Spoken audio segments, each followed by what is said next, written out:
Welcome into A to Z Sports Prime Time on this Monday, October the 7th. It's lovely to have you all in for another episode of the Prime Time program. I said it on the radio show today.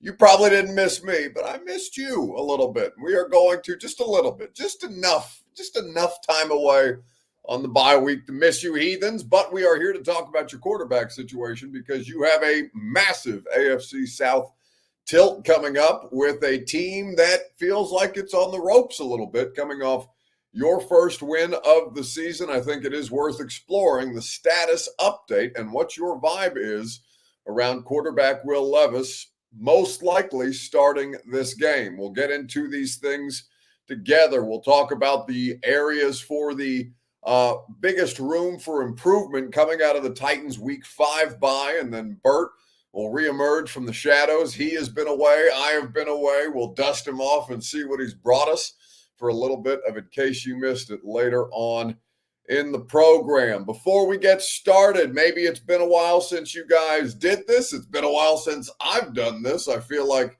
I need to be reminded, so perhaps you need reminders as well. You need to share this show around if you're hanging out with us here this evening on Facebook, YouTube, Twitter, and on Twitch. Whichever platform that you choose, we're happy to have your participation. If you're hanging out on Twitter, please retweet the show. It's in the bottom right-hand corner of your screen. If you're on Facebook Live, you can share now to public. That's in the bottom left-hand corner of your screen. If you're on YouTube or on Twitch, we appreciate your participation. Go ahead and share this video around. Like the video if you so choose. Text it to a friend if you feel so inclined, because we're talking Will Levis and his status against the Indianapolis Colts. And we'll see whether or not this team benefits from having its quarterback back in the lineup, ironically enough. Mark Beat says, I'm getting an Opie vibe, Buck. I said the exact same thing. I think it's because I shaved my face and also I'm wearing a ball cap. I guess I didn't do my hair today, so I decided to avoid the hair products, but we can do it without the ball cap. I do think I look older as soon as I take the hat off, ironically enough. Either way, we're happy to have you guys back. I'm happy to be back. I'm excited to talk about this game and this week because this is a critically important game for a team that, has struggled and is still not cured of all its ills. Winning solves a lot of things, but the Titans came out of a win, ironically, with more questions than answers because the quarterback went down, and now you're left to wonder, well, would things really be better if the quarterback was healthy? That's what we're here to talk about tonight.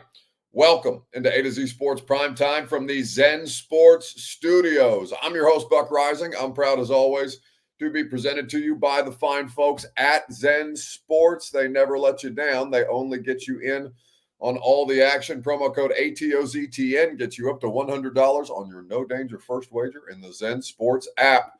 TrueMav Fitness, where you go for the best workout in Middle Tennessee. No workout ever recycled or repeated. Just go to TrueMavFitness.com for more information. Of course, Two Rivers Ford, the South's most trusted Ford dealer. Go to Two Rivers Ford in Mount Juliet or online at TwoRiversFord.com, and they will set you straight and make the car buying process fast, easy, and fun at Two Rivers Ford. All right, so we've been off for a week, took the bye week to get a vacation in. Sounds like your football team largely did the same. I saw that D-Hop was at some kind of retreat.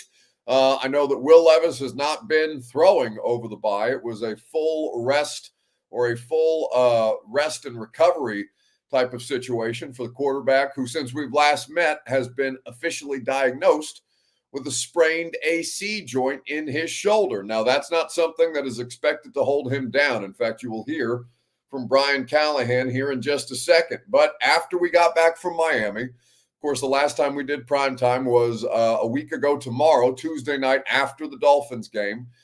And we discussed the idea of Brian Callahan setting the record straight, leaving no room for interpretation, no room for doubt. Will Levis was going to be his starting quarterback if he's 100% healthy. Well, I don't know if Will Levis is going to be 100% healthy for this game, but he's going to be healthy enough, it seems, to play, which brings us back to the ultimate question.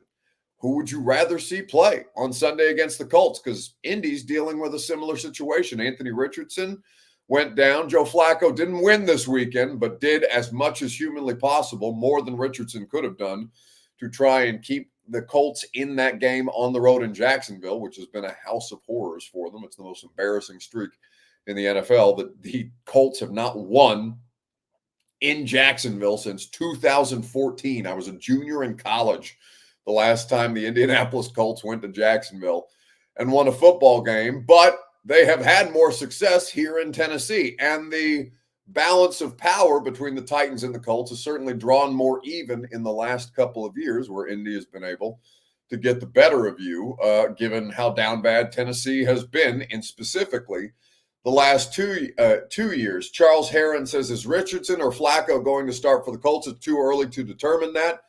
Today was, a day largely of rest and film review. Then they'll have players' days off tomorrow. Wednesday will be the first day of practice. Titans did have a practice that was closed to the media today. Nothing crazy, but it is something to keep an eye on for Indianapolis because Flacco, frankly, gives them the better chance. Now, the question is, does Mason Rudolph or Will Levis give you the better chance to win a football game on Sunday in your only AFC South game so far to date? And it will be your only AFC South game until week 12. It's a huge disparity in how backloaded this particular schedule is for this particular team. And I think that's worth keeping into consideration as well. You want to try and set yourself up for the most possible success. And the question becomes, does Will Levis offer you the opportunity for the most possible success? So we'll ask you the question, your Two Rivers Ford take on Facebook, YouTube, Twitter, and on Twitch. It's been a little while, but I trust you remember how to do it. Your Two Rivers Ford take is, who would you rather see start for the Titans on Sunday, Levis or Rudolph? Your Two Rivers Ford take is presented by Two Rivers Ford. It's the South's most trusted Ford dealer. Quality American-made Ford vehicles, award-winning customer service is what they offer. Go to Two Rivers Ford in Mount Juliet or online at tworiversford.com for your Ford Truck Central, your Ford Bronco headquarters, and the South's most trusted Ford dealer. That's Two Rivers Ford. Chiefs and Saints on Monday Night Football, by the way, getting ready to kick off. We'll keep an eye on that one for you as we work our way through this discussion. So which quarterback would you rather see start? Brian Callahan making some comments at the podium today specifically about Levis. Here's what he had to say about the Titans starting quarterback situation. No, I mean, I think if he's good to practice and good to go, then he's going to play. And that's really, unless it's affecting his ability to do his job, I don't think there'll be any discussion on that point. Again, if it still hurts a ton and he's having trouble throwing effectively and all those things, then yeah, that's a whole different conversation. But again, we'll just see how the week of practice goes. And so he did not practice today. Sounds like it'll be a lighter ramp up for him as they get him ready or try and prepare him to play. And that's Brian Callahan speaking at the podium today, leaving, again, no doubt that Will Levis would play if he's healthy, but leaving a little more wiggle room this week, discussing, his ability to do his job. If he's capable of doing it at a reasonably high enough level, then Will Levis will play in this game. But if he's a detriment to the football team in more ways than he's been a detriment to the football team, then you cannot risk putting him out there and sabotaging yourself in your most important game of the year to date. And make no mistake that this is the most important game of the year. We know Will Levis continues, even though they were off this week, to lead the league or tied for the league lead in interceptions. 6, him and Richardson both. We know that Will Levis single-handedly has the most individual turnovers, 3 lost fumbles and 6 interceptions to date. It is the most by any one player in football. He has lost all 3 of the fumbles that he has coughed up. He has fumbled in 3 of these 4 games, and they have been, each of them, particularly costly. We know Mason Rudolph is as known a commodity as any player on this roster. He is the most proven quarterback that the Tennessee Titans have had on the roster at any given point this season. That was some wizardry by Alvin Kamara, for those of you keeping an eye on the Monday night game, to make a positive gain out of that when he looked dead to rights in the backfield. But we understand that the offense, frankly, functioned better with Mason Rudolph, because even though it wasn't sexy, even though it was 9 of 17 for 85 yards, all you have to do is chip away and not make mistakes. And even if it's not the most aesthetically pleasing, you can field goal your way to victory just fine. And Mason Rudolph has a proven track record of being able to do that in his career. So I am of two minds on this, which is not an effective place to be for somebody whose job is in part to have opinions and, to be decisive on these things. On the one hand, you have Will Levis, and I maintain my belief that this season is first and foremost, if not entirely, about figuring out whether that player is your quarterback of the future or not, and that he should be afforded every possible opportunity to go out there and show that he is or is not the best person to be able to go out and be your future at quarterback. But I can't say that this is the most important Titans game of the year and say that Will Levis is the player that I trust to give them the best chance to win this football game, especially if he's dealing with a even remotely uncomfortable shoulder situation. Will Levis does not, in fact, give this team the best chance to win football games based on the sample size that I've seen of the two of them. I don't trust him. That doesn't mean that he can't earn that trust back. Doesn't mean that you can't trust him if you still have a degree of faith or confidence or whatever the case might be in Will Levis. You are entitled to have your opinion. As it was, that's the weirdest interception. It's about to be a pick six in favor of Kansas City. If number 6 can clear the last offensive player there, wow, that's a hell of a way to start this Monday Night Football game off, provided that they did not blow the play dead. We'll see what happens there. But with everything going on with both of these teams, whether it's the Colts or the Titans, I wouldn't argue for either second-year quarterback, giving either team the best possible chance to win the football game. The Colts are the team more likely to ride the Richardson experience out, more likely to ride the second-year quarterback experience out than are the Titans. Brian Callahan is not tied to this player. His job viability does not depend on Will Levis's success or failures, though it will put more pressure on Brian Callahan if he can't make it work with Will Levis, if they have to go out and find another quarterback, if that quarterback is directly tied to Brian Callahan, the way that Will Levis is now directly tied to Rand Carthon. I think that with everything that you see with these two franchises, Richardson is the player that you have to have more patience with.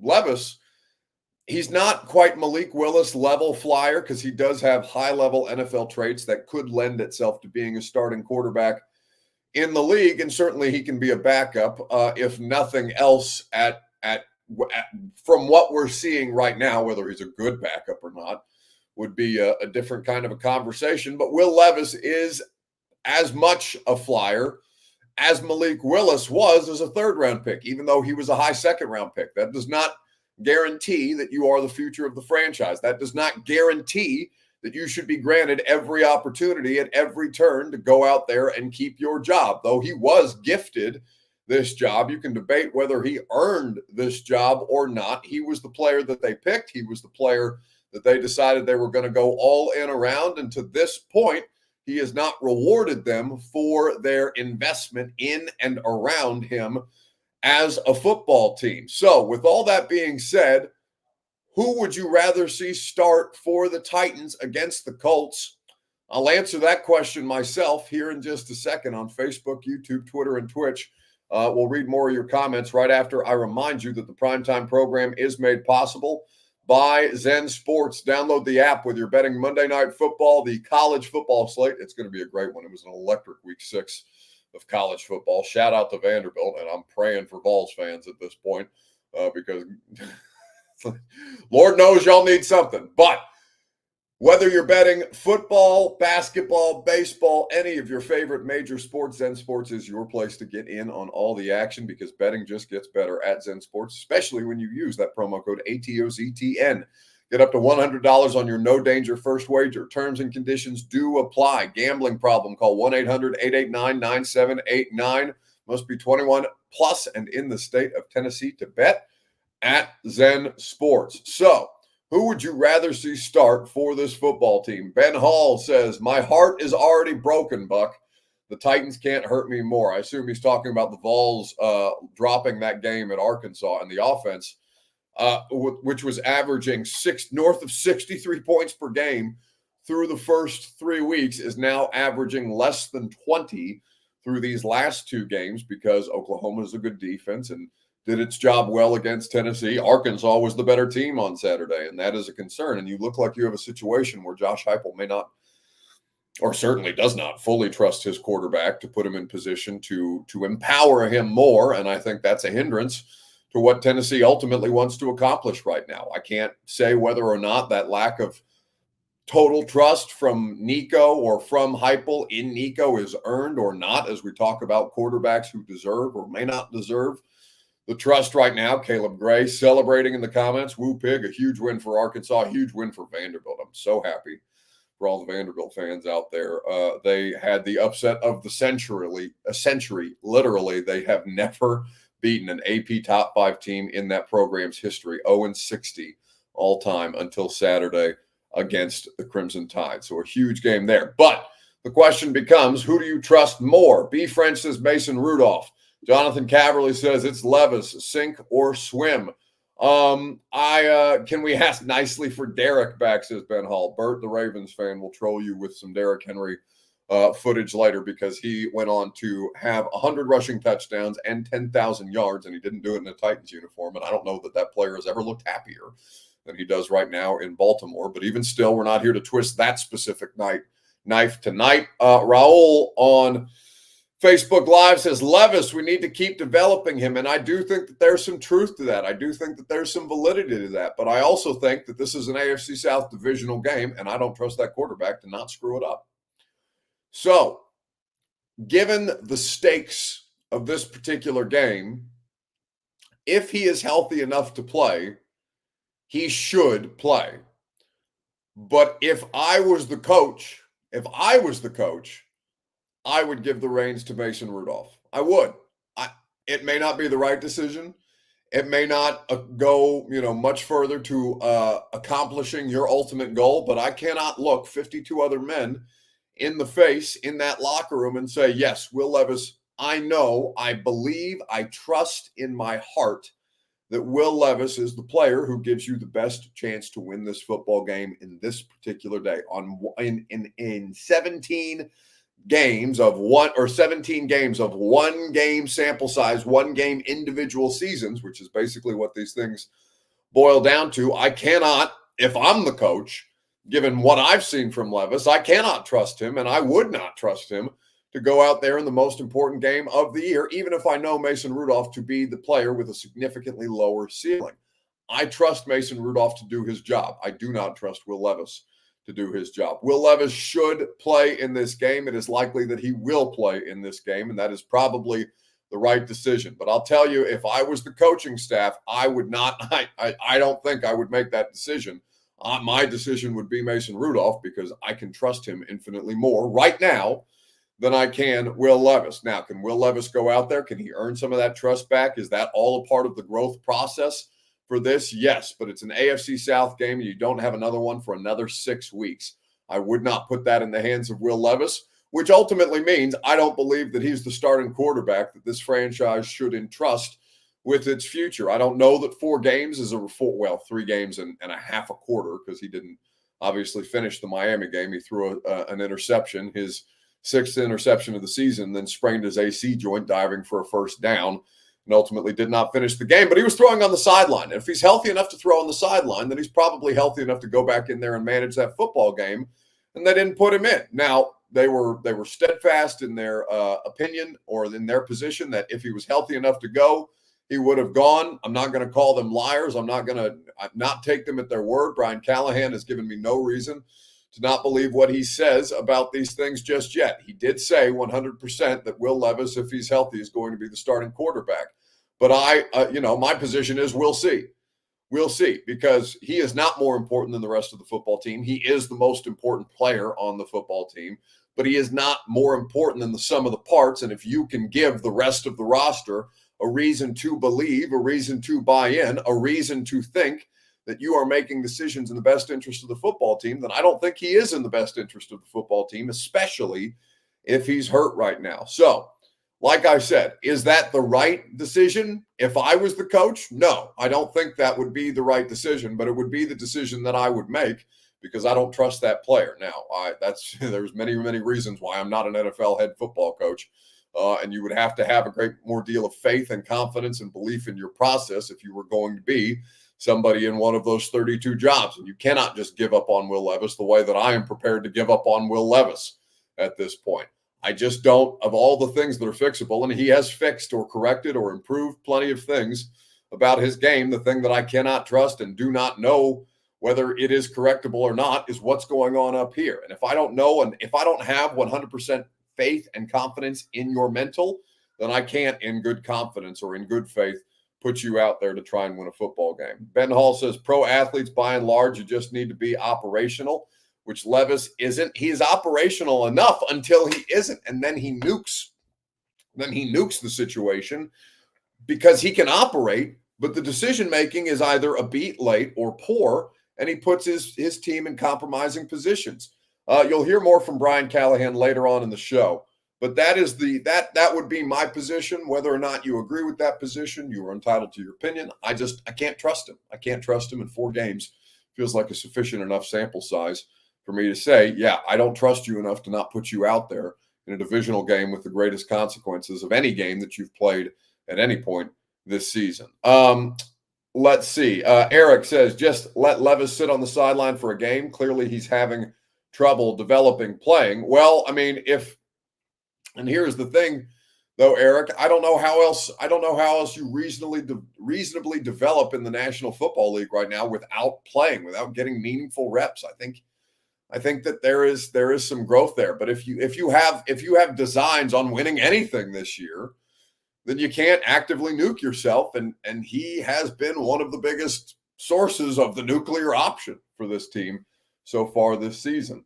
Let's move on and let's talk about room for improvement, things that you wanted to see this team improve upon the most heading into their Week 5 bye. They were one of 4 teams that were on a bye this week, and we'll discuss it at length together. Facebook, YouTube, Twitter, and on Twitch is how you interact in the comment section. What is the thing that you would most hope that they would be able to improve coming out of the bye week? Where is the place, the area of their game, of their football team, of their 3 respective units, offense, defense, special teams, whether it's an individual player, maybe it's play calling, whatever you would like to see improved, what would you most like to see improved coming out of this Week 5 bye? We will discuss at length together right after I remind you that the Primetime program is made possible by TrueMap Fitness in the Gulch. Your first workout is free as a Middle Tennessee resident. No workout is ever recycled or repeated. TrueMap Fitness is there to help you no matter how it is that you like to work out. They are there to provide you with as many options as humanly possible in their top of the line facility, conveniently located downtown Nashville in the Gulch. That first workout is free as a Middle Tennessee resident at TrueMapFitness.com. Max Augsburger says, Buck, how much of a leash does Levis have with the franchise? Well, listen, my position is, and there's plenty of people in the building who would share this sentiment privately, but not publicly, which is that he does not give them the best possible chance to succeed. Now, who this ultimately comes down to, as evidenced by, what's happening in Cleveland, for example. Deshaun Watson should have been benched in Week 1. Kevin Stefanski is a 2-time NFL Coach of the Year. He is one of the best offensive minds in football. He watches the tape every week. He is backing Deshaun Watson as their starting quarterback. That is not a coach's decision. I will recklessly speculate, and I will tell you that is 100% on the shoulders of ownership. So Brian Callahan will ride this thing out as long as he feels it's viable. But at some point, it feels like he's going to have to make a Dave Canales, Carolina Panthers, legitimate big boy decision, make your first big boy decision of your NFL head coaching tenure and think about benching this player. Right now, they have not given it legitimate thought. I don't think that I don't know how long that's going to last, because my position is, well, I appreciate what you're saying after the Dolphins game. I appreciate what you're saying after your first win. But if he continues to cost you games, that 100% is not going to hold up. My position is we'll see. But it just comes down to the owner she's not made rash decisions, but she's made emotional decisions, and those are two different things. And if she feels like her quarterback is one of the biggest reasons that they continue to be a source of national embarrassment, because every time he's out there on the football field, he goes viral, and it's not because he's so good at quarterback, it's because he's memeable.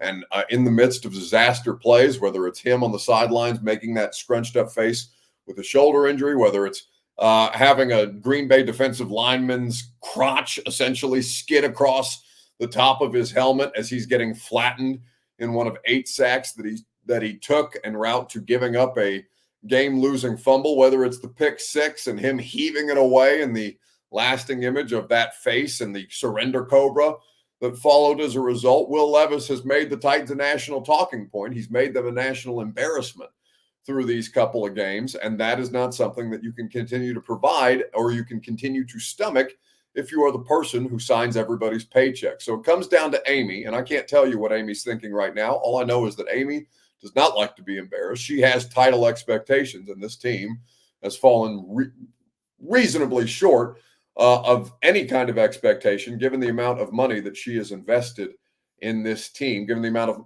her money that was invested in this team en route to putting together or trying to put together a meaningfully competitive roster.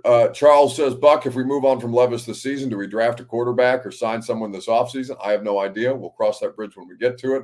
I'm not prepared to talk about the draft at this point, but it depends on where your draft pick is in a very weak draft class this year, where there may be less than 5 players who are actually first-round type of players, especially at the quarterback position. It's not that kind of a draft. Max Augsburger says, offense, passing game. For goodness sake, we have Ridley and Hopkins, certified wide receiver 1 and wide receiver 2. I would like to see us put up over 200 yards passing. Yeah, listen, NFL teams are struggling across the board to get over 250 to get into the 300-yard range. I know some quarterbacks have obviously eclipsed that mark, but scoring is down, passing is down, yardage is down across the league. That's not to excuse or defend or let the Titans off the hook, because they have been anemic as an offense, including that Monday night performance, because it took, a safety, a weird free kick by the Dolphins at the end of the game to set the Titans up for the ability to score 30. Their previous season high was 17. When they got to 19, it was a season high, and they went ahead and found a way to put 31 points on the board through all of this. But you're a run-based offense first, so the fact that you have not lit it up necessarily in the passing game does not surprise me, especially given that Hopkins is hurt or has been hurt, and that the coaching staff has not had him on an intentional snap count to hear them tell it. But there's obviously some stuff that they're trying to figure out, which is the only reason that I can explain any kind of, I wouldn't try to explain away, but the only reason that I would be able to understand at any given point why Traylon Burks is still getting meaningful snaps in the offense. Eduardo says, why continue with Levis? Say he stinks it up for 14 games and plays okay for the last 2. Do we waste another year trying to find out? That's worst case scenario. We already know he's trash. Yes, that is the worst case scenario. I don't know that he's trash. All I know is that right now I don't trust him, and he has, he should have more opportunities to earn that trust back, because you're not winning anything with Mason Rudolph of consequence. If you finish 500, that would be, I guess you can't finish 500 anymore in a 17-game schedule. But if you finish 8 and 9 or 9 and 8, what did you really accomplish? Now, that would be more winning than you've done in the last 2 seasons, and maybe that means something to you. But I don't know. I don't know how long it's going to take for Levis, if there's even a viable path forward for Will Levis, because right now it does not seem like there's a viable path forward for this quarterback. But the thing that I would like to most see improve coming out of this week is the pass rush. The pass rush is anemic. The Titans defense is best in the league in terms of total yardage. They have played, though, their competition has been poor. That is not the best defense in football. That is a defense that is living on borrowed time. As far as I can tell, that's a defense that has some interesting pieces and parts, but cannot generate a pass rush. That's a defense that has its best player, arguably the best player on the team, in Jeffrey Simmons, dealing with an elbow injury that is of significant concern, especially if it affects his ability to extend as a defensive lineman. That's half his job. And if the elbow injury is not going to allow him to provide full extension, I don't know how he does his job in a meaningful way. But this was Brian Callahan earlier providing an update on Jeffrey Simmons specifically. It's really up to him. These guys know their bodies and our training staff. I'm not the doctor on those things, and they rely on those opinions. And again, everything that we had prior to and at this point is that it needed a little bit of time to heal, and that it would be better in a week's time, be better in 2 weeks' time. And that was the genesis behind the decision to sit him on Monday night, is that he'd be able to, in really 2 weeks' time from the injury, would be in a much better spot. So ultimately, that's where we landed on it, because it would be in his best interest for longevity's case, to keep him out. So that's Brian Callahan talking about Jeffrey Simmons, the elbow injury that he's dealing with, the ligament injury in his elbow that he's dealing with. They need Jeff. Tavondre Sweat has been solid. He has been excellent against the run. He's not a pass rusher at the NFL level yet. Maybe he can become one. There is plenty of reason to think that he can, but he's not impacting the game meaningfully that way yet. This team is relying way too much on Harold Landry. He is their only source of legitimate pass rush. They don't have the horses up front to get it done. They have one of the worst pass rush win rates in football. Their defense is not sustainable. In fact, if there's one thing that I feel like could come crashing down to earth at any given point, I believe it to be the Titans' defense, because without a pass rush, you cannot be meaningfully competitive in this sport.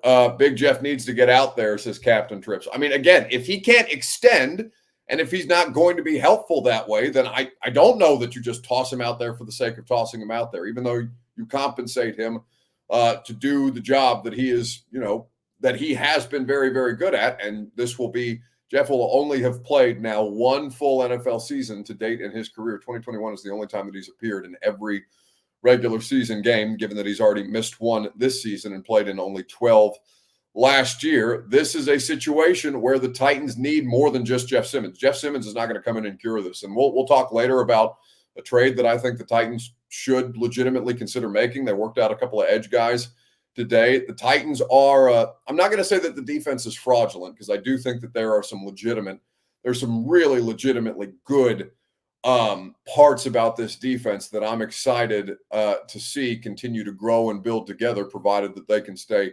reasonably healthy. But they are not the best defense in the league. Do not get caught up in counting stats. Counting stats are a lie. Total defense is a lie. They have played a rookie quarterback in his first NFL start who is just now starting to figure out in Jaden Daniels. They have played a 40-year-old Aaron Rodgers coming off an Achilles injury who has looked good only once this NFL season. That it was against the Patriots, who seemed to be pretty horrendous. You have played Malik Willis, who diced you, killed you, put up 30 points on you, and you could not stop him nor the offense that he was operating. And then last week, Monday Night Football, Tyler Huntley was basically running a high school offense. Tyler Huntley missed so many opportunities. The opportunities were there to be had, and the Dolphins could do nothing to try and supplement anything else besides their passing game, because the passing game was not there to be had. They certainly couldn't run up the middle on Tavondre Sweat, and anything that they had going side to side was very quickly snuffed out. So they have not faced legitimate competition as far as I'm concerned. This will be the first real test for Tavondre Sweat. We'll see what happens with Jeff Simmons. The Colts' interior offensive line is better than any offensive line this Titans team has faced. I also think the Bills will be a unique challenge. I think that the Lions, these next three games, it goes what? Indy, Detroit, then Buffalo.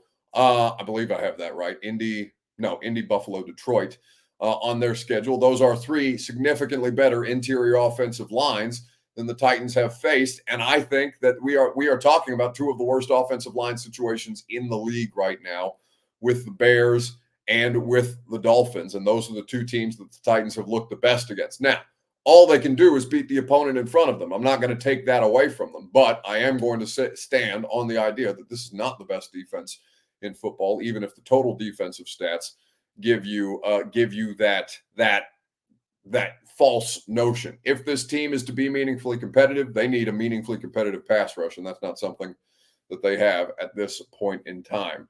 So that is the thing that I would like to see improve most out of the bye. We'll see what decisions they ultimately make. We'll get Bert in here and we'll wrap things up in time to get you there for the second quarter of Monday Night Football between the Chiefs and the Saints. Currently a Chiefs lead 7-0 at Arrowhead right now. In case you missed it, right after I remind you that the Primetime program is made possible by the Ashton Real Estate Group of RE/MAX Advantage. Go to GaryAshton.com. Get your dream address without the stress. The intel edge you need to succeed can be found with the Ashton team. All right, Bert, what do you got for me? Diarrhea. My stomach is upset horribly. So let's make this quick. Okay, lovely. I appreciate the visual. It just so happens the week that you decided to take vacation was the best football week of the entire season. 7 upsets within the top 25. You saw some good ones in the NFL.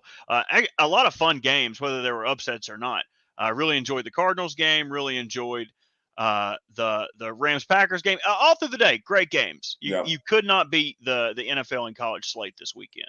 But I was wondering if you had a most impressive performance of the weekend. It could be Arkansas stumping the Vols. It could be USC falling, Michigan falling. What was most impressive to you? I mean, it would be disingenuous for me to say that Diego Pavia and Vanderbilt upsetting number 1 Alabama, then number 1 Alabama at home in front of 50,000 Alabama fans that thought they were going to cakewalk over Vandy after defeating Georgia the way that they did a week ago. Diego Pavia and Vanderbilt 40-35. An electric football game, got me up off the couch in ways that I didn't think a Vanderbilt football game could ever make me feel the things that I felt on Saturday night. It was electric. Credit to Clark Lee and that program. A really, really cool thing to see. I don't think there's any other answer but that. For me, there was. I don't know if you knew or not, but a big divisional game in the NFL.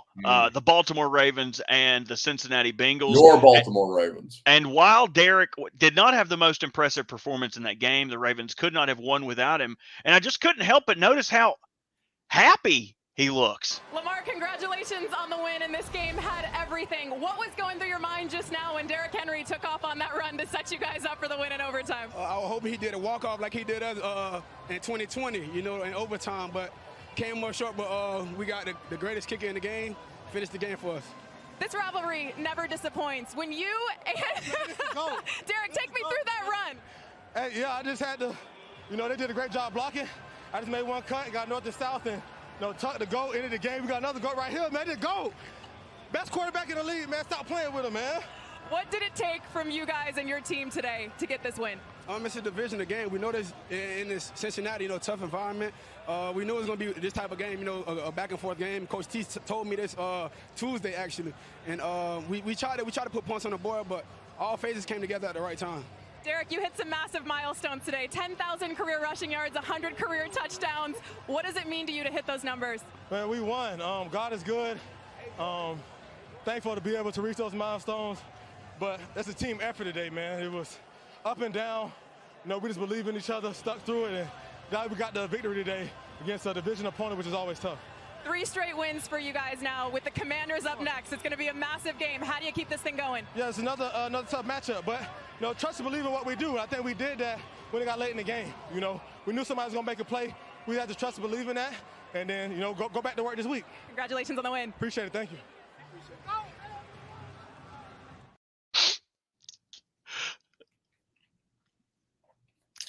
It's beautiful. The only people sobbing more than you are Titans fans right now, because you're right. I've never seen him look that happy. I've never seen him look that happy. You sent me a stat today from Dan Pizzuta of the 33rd team that was very, very telling and may lend itself well to why Derrick Henry is enjoying himself far more right now than I have seen him enjoy himself at any point in his career. Because even the 2,000-yard season, he wasn't able to fully enjoy it. It was COVID. Nobody saw it. I mean, people saw it on television, but even then the Titans were playing a bunch of noon games. There were nobody in the stadiums. Hell, I hardly traveled. I went to that Baltimore walk-off game that Lamar invoked, where Derrick was excellent in overtime, closed it out, and helped the Titans get a win on the road. But again, that was an empty stadium. Derrick Henry is enjoying this year of his career clearly more than any other year of his career. And this stat from Dan Pizzuta, I think, highlights a big reason why. He's easily enjoying his highest yards before contact per carry over the past 5 years, while his yards after contact have stayed the exact same. Now he is averaging just over 2.7 yards before contact per carry. He has not even been remotely close to that since 2020, where he was averaging less than 2 yards before contact behind a Titans offensive line that would just continue to let him get hit in the backfield. Derrick Henry is having a ball. I know personally that he feels better through 5 games of an NFL season than he's ever felt through 5 games in an NFL season. And I know he's only planning on playing for 2 more years specifically, but if you're Baltimore, you are thrilled. If you're Burt, you're thrilled because the Ravens went out there and they're winning in different ways. Lamar was excellent in that game. And Derrick Henry, while you're correct, he was not statistically impressive during regulation. He was the reason that they won it in overtime. Oh, yeah. And Benjamin Buck says, I know it's a sin, but I am becoming a Baltimore Ravens fan. Come over. I hate that bullshit about, oh, you can't be a fan of this team. You could be a fan of the Ravens. Come on. I ain't mad at nobody. If you want to jump off the bandwagon, I don't care if you're a Steelers fan, Bengals fan, come on over. I'm going to talk shit in the meantime, but Benjamin Buck, you're more than welcome. What about me? What if I want to be a Ravens fan?